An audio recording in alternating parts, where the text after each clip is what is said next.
রিজিকের রেসপন্সিবিলিটি আল্লাহ, রিজিক নিয়ে চিন্তা আল্লাহর। তো আল্লাহর চিন্তা আমি করলে হবে? বলেন, যেটার দায়িত্ব আল্লাহ, যে রেসপন্সিবিলিটি আল্লাহর, ওই রেসপন্সিবিলিটি আমি নিলে হবে? হবে না। তাহলে আল্লাহ তাআলা নিজেকে আর রাজ্জাক বলে কোরআনে আমাদের সামনে উপস্থাপন করেছেন। রাজ্জাকের তিনটা বৈশিষ্ট্য আছে, যেই সত্তার মধ্যে তিনটা বৈশিষ্ট্য খুঁজে পাওয়া যায় তিনি হচ্ছেন Ar Razzaq, the provider, the sustainer. Ar Razzaq কোন সেই তিন গুণ? এক নম্বর গুণ হচ্ছে নো ডেফিসিয়েন্সি, তার কোনো অভাব থাকবে না।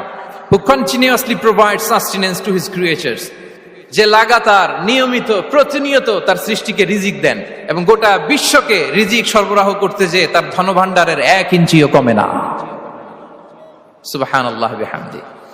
এই যে সাইয়েদনা আদম আলাইহিস সালাম থেকে শুরু করে আপ আনটিল নাও গোটা বিশ্বের সবগুলো মানুষকে, জিন জাতিকে, পক্ষীকুল, সাগরের অতল গহ্বরে দ্য ব্লু ওয়েল, নীল তিমিগুলোকে, বিশাল মাছগুলোকে, এই সব কিছুকে যে আল্লাহ তাআলা রিজিক সরবরাহ করছেন, আল্লাহর যে ধনভাণ্ডার একটু কমে আসার কথা না এতদিনে?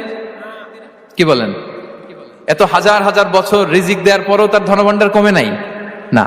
আল্লাহ বলে তোমাদের যার যা লাগবে, যার যা চাহিদা, যার যেটা দরকার সবও যদি দিয়ে দেয়, আমি আল্লাহর ধনভাণ্ডারের 1 ইঞ্চিও কমবে না। আর Razzak যুল কুওয়াতিল মাতিন, the provider, the sustainer. তাহলে রাজ্জাক হতে হলে ওই সত্তার তিনটা গুণ লাগে। এক হচ্ছে নো ডেফিসিয়েন্সি, তার কোনো ঘাটতি থাকতে পারবে না। 2 নম্বর কোয়ালিটি হচ্ছে নেভার ফরগেটফুল, তিনি ভুলতে পারবেন না। Who never forget the needs of his creation, তার সৃষ্টির কোথায় কার কখন কোনটা লাগে এটা ভুলে গেলে চলবে না।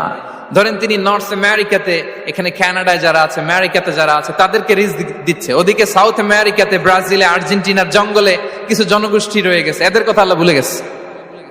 তারা বেঁচে থাকতে পারবে? আফ্রিকার জঙ্গলে যারা আছে তাদেরকেও যে রিজিক দিতে হবে, যখন